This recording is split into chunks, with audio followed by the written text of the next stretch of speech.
Assalamu alaikum wa rahmatullahi wa barakatuh, mes chers frères et sœurs. Aujourd'hui, je vais vous partager une parole mystérieuse, mais pleine de lumière. Les braises de la séparation s'éteindront bientôt et l'isolement mourra. Ces mots puissants sont liés à un maître immense de notre tradition, Cheikh Ibn Arabi, connu comme le plus grand maître du soufisme.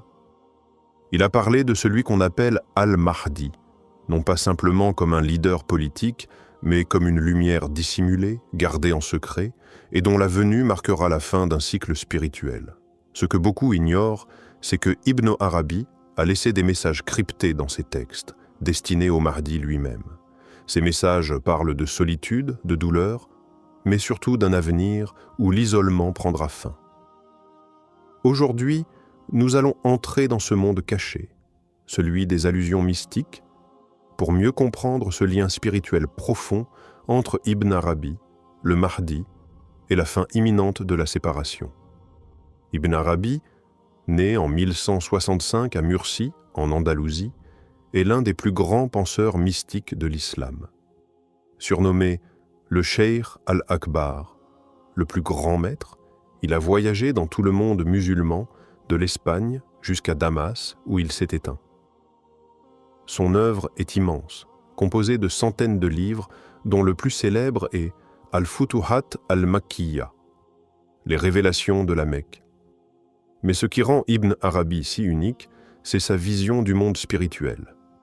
Pour lui, tout l'univers est le reflet d'un seul être, et chaque événement a une dimension cachée, intérieure, que seuls les cœurs éveillés peuvent percevoir. Il a parlé longuement du Mahdi, mais à travers un langage symbolique et profond, parfois incompris. Pour lui, le Mahdi n'est pas seulement un homme, mais une présence divine manifestée dans le temps. Un sceau de la sainteté, une lumière ultime descendue à la fin des temps pour réconcilier l'intérieur et l'extérieur. Il ne le décrit pas avec des détails physiques, mais avec des qualités spirituelles. Pureté absolue, connaissance directe, humilité écrasante, alignement parfait avec la volonté divine. Ibn Arabi insiste. Le Mahdi ne vient pas pour conquérir, mais pour dévoiler. Il n'est pas un roi des terres, mais un maître des cœurs. C'est dans ce cadre que l'isolement prend tout son sens. C'est un isolement voulu, nécessaire à cette grande mission. Selon Ibn Arabi, le Mahdi traverse une longue période d'isolement avant d'apparaître. Cet isolement n'est pas seulement physique, il est surtout spirituel. Le Mahdi vit caché, souvent incompris, en marge du monde, mais ce retrait est voulu par Allah. Ibn Arabi explique que cet isolement est une purification. Il écrit que les grands élus sont voilés avant d'être révélés, car leur lumière brûlerait ceux qui ne sont pas préparés. Le Mahdi est donc tenu à l'écart pour ne pas être détruit par les passions du monde et pour ne pas troubler un ordre encore immature. Il est dans une grotte symbolique à l'image du prophète avant la révélation. Dans ses textes, Ibn Arabi compare le Mahdi à la lune cachée par les nuages. Elle est là, mais peu la voit, sabah. Cette solitude est un fardeau, mais aussi un honneur. Car celui qui est isolé par Allah est aussi protégé par lui.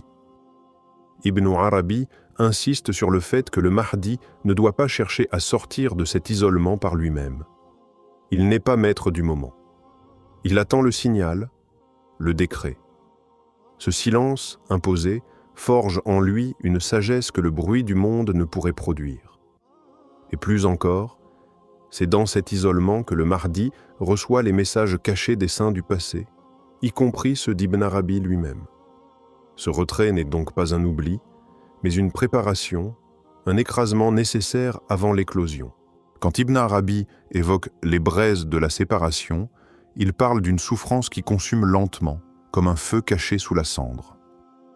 Ces braises symbolisent l'attente, la division du monde, l'absence du Mahdi dans la scène visible. Elles brûlent les cœurs sincères, qui perçoivent que quelque chose manque, que la vérité n'est plus incarnée pleinement. La séparation n'est pas seulement entre les hommes et le Mahdi, mais aussi entre les hommes et leur propre lumière intérieure. Ibn Arabi montre que cette douleur est universelle, elle touche les croyants éveillés, les saints cachés et même le Mahdi lui-même. C'est un feu discret mais persistant. Il ne détruit pas, il rappelle. Il maintient en vie un désir profond de réunification. Mais attention, ces braises ne sont pas une punition. Elles sont le signe que l'union est proche. Ibn Arabi écrit que tant que le cœur ressent ce feu, c'est qu'il est vivant. La séparation devient alors un appel, une préparation collective. Le monde est dans une nuit obscure, mais une chaleur subsiste, une promesse silencieuse. Le Mahdi, caché, sent aussi ce feu. Il sait que l'heure approche où ces braises ne seront plus nécessaires, où l'amour entre les âmes fidèles et la vérité divine se manifestera pleinement. Alors, l'isolement mourra, car l'appel sera entendu. Pour Ibn Arabi, le monde se dirige vers une union mystique, une fusion entre l'invisible et le visible. Le Mahdi est la clé de cette réunion. Il ne vient pas pour créer un empire, mais pour réunifier ce qui a été brisé, les cœurs, les vérités, les dimensions. Ibn Arabi parle d'un moment où les voiles tomberont. Ce ne sera pas une conquête par l'épée, mais par la lumière.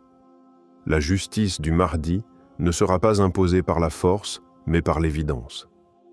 Il viendra comme un miroir parfait qui reflète la vérité d'Allah sans distorsion. Cette union concerne chaque être. Ceux qui ont le cœur pur verront en lui ce qu'ils attendaient depuis toujours, sans même avoir mis de mots dessus. Ibn Arabi insiste. Le Mahdi n'apporte pas une religion nouvelle, mais le retour à la source de l'islam, dépouillé des excès, des divisions, des interprétations humaines. C'est le retour au tawhid pur, vécu, incarné.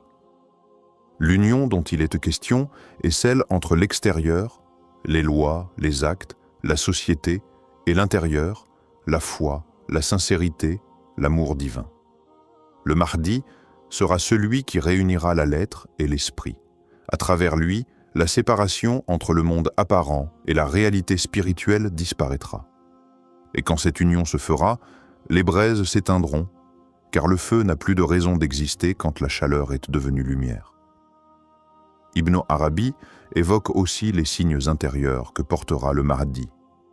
Il parle d'un cœur purifié de toute illusion, d'un regard qui voit au-delà des formes, d'un silence chargé de vérité. Ce sont là des qualités que personne ne peut imiter sans tomber dans l'illusion. C'est pourquoi Ibn Arabi met en garde contre ceux qui se prennent pour lui. Il dit que le Mahdi ne se proclamera jamais. Il sera reconnu non pas par les foules, mais par les cœurs véridiques, les serviteurs éveillés. Ces derniers ne le reconnaîtront pas grâce à un discours, mais à une vibration profonde dans l'âme, une certitude sans mots. Ibn Arabi insiste. Les faux prétendants surgissent dans les périodes de trouble. Ils sentent le vide et veulent le combler, mais ils ne possèdent ni lumière intérieure, ni connaissance profonde. Ils imitent, mais ne manifestent pas. Le vrai Mahdi, lui, ne cherche pas à convaincre. Il est la preuve vivante. Il n'a pas besoin de discours pour faire jaillir la justice. Ibn Arabi dit que même ses ennemis sentiront une vérité qu'ils ne pourront pas expliquer. C'est cela qui désarme, qui bouleverse. Il ne sera pas adoré comme une idole, mais aimé comme une miséricorde. Et c'est pour cela que son isolement est aussi une protection. Tant que le monde n'est pas prêt, sa lumière reste couverte, comme une braise sous la cendre. Mais cette couverture est temporaire. Dans l'un de ses poèmes, Ibn Arabi laisse entendre que le Mahdi recevra des messages spirituels transmis à travers les rêves, les inspirations et les révélations intérieures. Il écrit « Celui qui hérite de la lumière verra sans les yeux, entendra sans les oreilles et comprendra sans les mots. » Ces paroles ne sont pas banales. Elles indiquent que le Mahdi ne sera pas guidé par un savoir académique ou des stratégies politiques, mais par une science divine directe, ce que le cheikh appelle la science muhammadienne. C'est une connaissance qui vient sans intermédiaire, directement inspirée du prophète lui-même, parfois même dans les rêves, parfois dans un état de veille mystique. Cette science est rare, inimitable. Elle ne s'apprend pas, elle se reçoit. Ibn Arabi insiste. Le Mahdi sera entouré de serviteurs cachés, des awliya Allah, des saints silencieux qui reconnaîtront sa lumière et l'aideront sans jamais attirer l'attention sur eux-mêmes. Leur rôle est d'accompagner discrètement, de protéger et de confirmer intérieurement ce qu'ils voient en lui. Ensemble, ils formeront une armée invisible, une force spirituelle. Ibn Arabi décrit cette époque comme un moment où les réalités cachées deviennent visibles et où la vérité ne sera plus une simple croyance, mais une évidence vécue dans les cœurs. Et à ce moment-là, l'isolement disparaîtra définitivement. En conclusion, l'enseignement d'Ibn Arabi sur le Mahdi nous invite à une profonde réflexion spirituelle. Il ne faut pas être égaré par les apparences et les fausses proclamations, car le Mahdi ne sera jamais un simple homme de pouvoir, mais un guide spirituel incarnant la pureté et la justice divine. Son isolement, loin d'être une faiblesse, est en réalité une préparation divine, un moment d'affinement spirituel. Lorsque l'heure de sa manifestation viendra, il ne cherchera pas à conquérir, mais à unifier. Ce n'est pas une bataille physique qui l'attend, mais une victoire sur les ténèbres de l'âme humaine. Le Mahdi est la promesse de la fin de la séparation, de l'unité retrouvée, d'un monde où la lumière divine régnera. Ainsi, chers frères et sœurs, préparons nos cœurs à cette rencontre et soyons prêts à reconnaître cette vérité lorsqu'elle se présentera sous la forme du Mahdi, lumière silencieuse dans l'obscurité du monde.